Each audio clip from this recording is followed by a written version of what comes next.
जब रावण ने कहा कि इस बंदर के पूंछ में तेल में कपड़ा डुबो करके बांध कर फिर आग लगा दो, तो पूछही न बानर त जाई, तब सट निज ना थैलई आई। जिनके कीन बहुत बड़ाई, देखऊं मैं तिन कै प्रभुताई। जब बिना पूछ का बंदर वहां जाएगा अपने स्वामी के पास, तब वह मूर्ख अपने मालिक को साथ लेकर आएगा। जिनकी इसने बहुत बड़ाई की है ना, मैं भी जरा उनकी प्रभुता देखूं, उनकी शक्ति देखूं, उनकी सामर्थ्य को देखूं, लेके आएगा। तो अरे बचन सुनता कपि मन मुस्काना, भई सहाय शारद में जाना। और जातु धान सुन रावण बचना, लागे रचय मूढ़ सोई रचना। जब ऐसा कहा रावण ने, तो हनुमान जी मन ही मन मुस्कुराए और मन ही मन बोले कि मैं जान गया, सरस्वती जी इसकी ऐसी बुद्धि देने के लिए सहायता कर दी, ऐसी बुद्धि दे दी, इसको मारो मत, इसके पूंछ में कपड़ा लपेट दो, तेल बोर के आग लगा दो। सरस्वती माँ ने सहायता कर दिया। रावण के वचन सुनकर मूर्ख राक्षस वहीं पूंछ में आग लगाने की तैयारी करने लगे। पूरा गांव से कपड़े का इकट्ठा कर रहे हैं, तेल में डुबो डुबो के बांध रहे हैं। अरे रानन घर बसन घृत तेला, बाड़ी पूछ कीन कपि खेला। कौतुक कह आए अपुरवासी, मारही चरण करही बहुहासी। और बाजही ढोल दे सब तारी, नगर फेर पुनि पूछ प्रजारे। पूंछ के लपेटने में जितना कपड़ा और घी और तेल लगा कि नगर में कपड़ा, घी और तेल नहीं रह गया, सब खत्म हो गया। इतनी पूंछ बढ़ाते गए उसमें लोग, मूर्ख राक्षस लपेटते गए। हनुमान जी ने ऐसा खेल किया कि पूंछ बढ़ गई, लंबी हो गई। नगरवासी लोग तमाशा देखने आ गए सब। वे हनुमान जी को पैर से ठोकर मारते हैं और उनकी बहुत हंसी भी करते हैं, ढोल बजाते हैं, सब तालियां पीट रहे हैं। हनुमान जी को नगर में फिराकर चारों तरफ घुमाया, लपेट के कपड़ा और तेल डुबो के, फिर पूंछ में आग लगा दी। और जैसे पूंछ में आग लगाई है, अरे पावक जरत देखि हनुमंता, भयउ परम लघु रूप तुरंता। निबुक चढ़ेऊ कपि कनक अटारी, भैया सभी तनी साचर नारी। और जैसे भगवान हनुमान जी ने देखा कि पूंछ में आग लग गई है, तुरंत वो छोटे हो गए और जिस रस्सी में बांधे थे उससे निबुक गए, निकल गए। छोटे हो गए तो अपने आप निकल गए। और तुरंत वो अटारी के ऊपर, महल के अटारी पर, सोने की जो महल थी उसकी अटारी पर चढ़ गए। और उनको देख करके राक्षसों की स्त्रियां डर गईं। वो आग लगी है, छत पे चढ़े हैं सबके। और उसी समय भगवान की कुछ कृपा ऐसी कि हरि प्रेरित ते ही अवसर, चले अमरुत 49। अट्टहास करी गरजा, कपि बढ़ लागी आकाश। उस समय भगवान की प्रेरणा से 49 पवन चलने लगे। हनुमान जी अट्टहास करके गरजे और बढ़कर आकाश से जा लगे, एकदम ऊपर आकाश से लग लिए। तो देह विशाल परम हरुआई, मंदिर ते मंदिर चढ़ धाई। और जरई नगर भालोग बिहाला, झपट लपट बहु कोटि कराला। एकदम भगवान हनुमान जी देह बड़ी विशाल कर लिए, परंतु बहुत ही हल्की, एकदम हल्का शरीर है, फुर्तीला शरीर है। वे दौड़कर एक महल से दूसरे महल से, दूसरे से तीसरे महल पर चढ़ चढ़ के जा रहे हैं, सब जगह आग फैला रहे हैं। पूरा नगर जल रहा है, लोग बेहाल हो रहे हैं। आग की करोड़ों भयंकर लपटें झपट रही हैं, सब चिल्ला रहे हैं, राक्षस माँ बाप चिल्ला रहे हैं। हाय बप्पा हाय क्या कर रहा। अरे तात मातुआ सुनिए पुकारा, अवसर को हम ही उबारा, हम जो काय कपि नहीं होई, बानर रूप रे सुर कोई। सब राक्षस चिल्ला रहे हाय माय हाय बप्पा, इस अवसर पर हमें कौन बचावेगा। चारों ओर यही पुकार सुनाई पड़ रही है। हमने तो पहले ही कहा था कि यह बानर नहीं है, ये बानर का रूप धरे हुए कोई देवता है, लेकिन बात ही नहीं किसी ने सुनी। आपस में लोग ऐसे बोल रहे। अरे साधु अवज्ञा कर फल साजरई नगर, नाथ कर जैसा जारा नगर, निमिषे कमाही एक विभीषण कर गृह नाई। साधु के अपमान का यही फल है कि नगर अनाथ की तरह जल रहा है। हनुमान जी ने एक ही क्षण में सारा नगर जला डाला, क्षण भर में जला दिया, एक विभीषण की कुटिया छोड़ दिया। क्यों? विभीषण प्रभु भगवान श्री राम का भक्त है। अरे ताकर दूत अनल जही सिरे जा, जरा न सोते ही कारण गिरी जा, उलट पलटी लंका सब जारी, और कूदी परा पुनि सिंधु मझारी। शिव जी कहते हैं, पार्वती, जिन्होंने अग्नि को बनाया हनुमान जी उन्हीं के दूत हैं। जिन्होंने अग्नि को बनाया उन्हीं के दूत हनुमान जी हैं, इसी कारण वे अग्नि से नहीं जले। जरा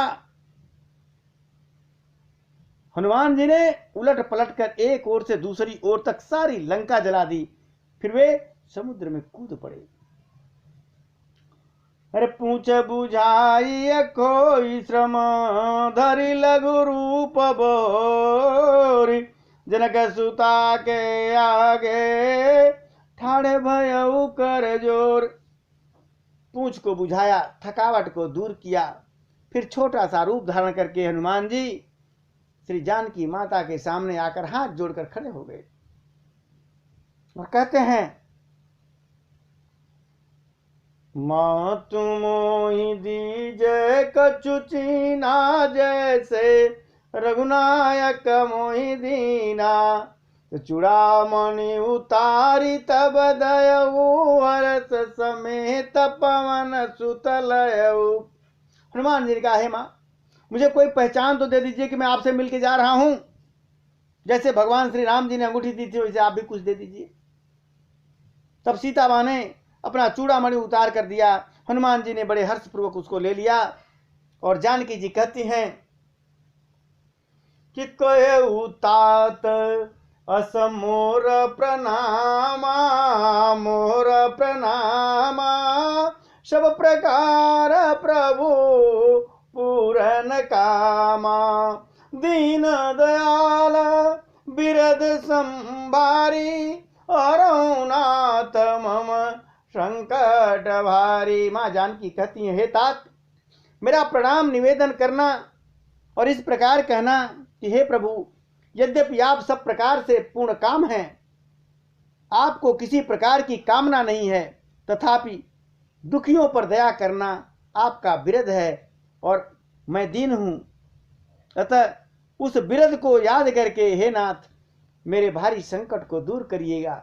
ऐसा मां जानकी ने संदेश कहलवाया प्रभु के लिए।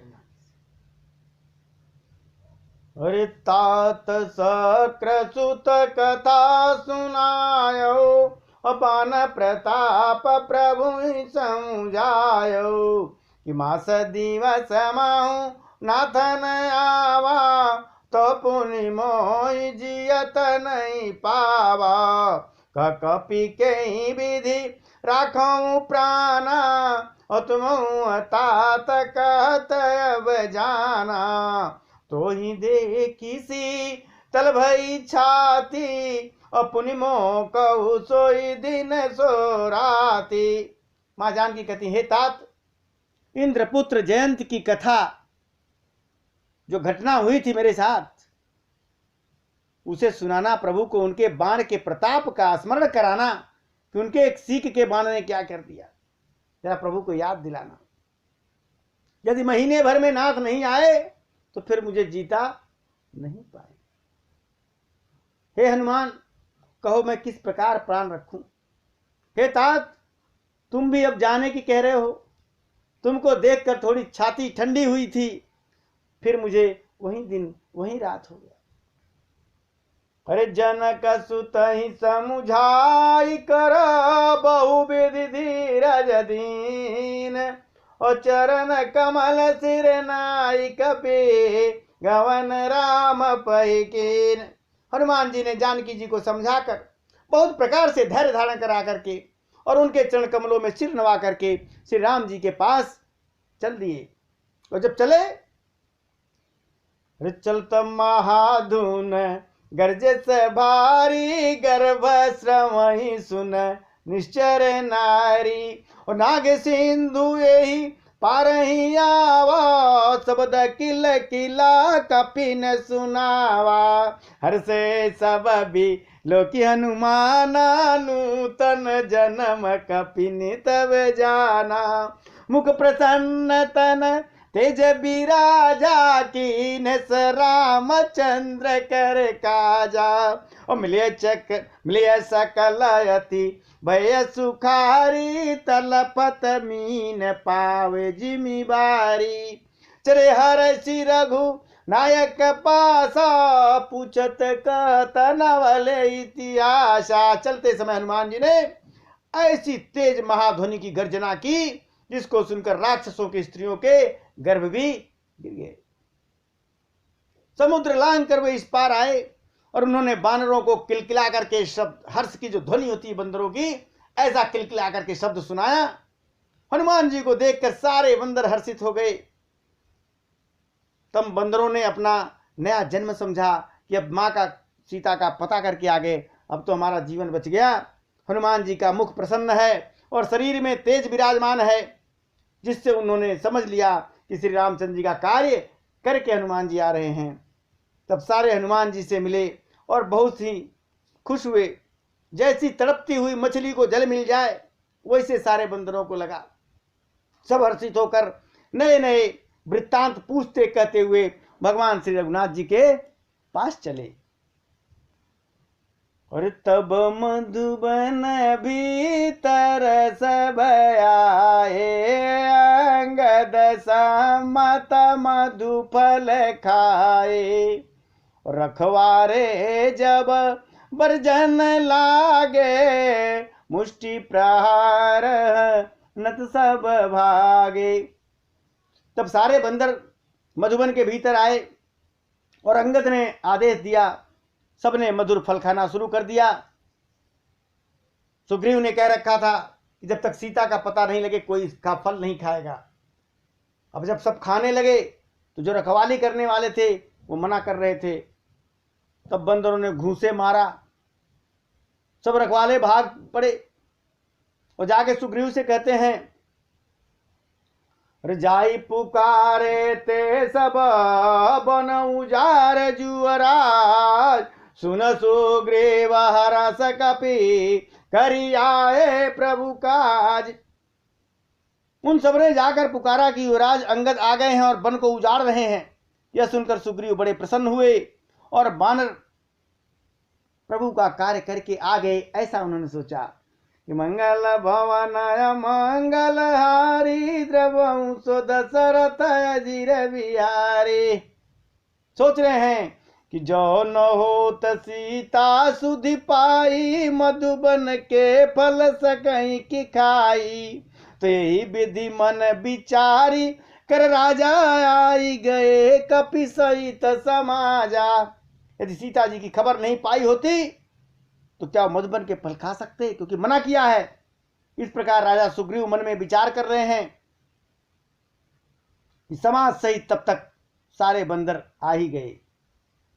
आ गए सुग्रीव के पास। रे आई सबनी नाव पद सीसा, मिले व सबनी अति प्रेम कपीसा। अरे पूछिया कुशल कुशल पद देखी, राम कृपा काज अभिषेकी।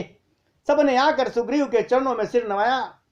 कपिराज सुग्रीव सभी से बड़े प्रेम के साथ मिले। उन्होंने कुशलता पूछी। तब बंदरों ने उत्तर दिया, आपके चरणों के दर्शन से सब कुशल है। श्री राम जी की कृपा से विशेष कार्य हुआ, कार्य में विशेष सफलता प्राप्त हुई। तो किसने मेन काम किया, पूछा गया।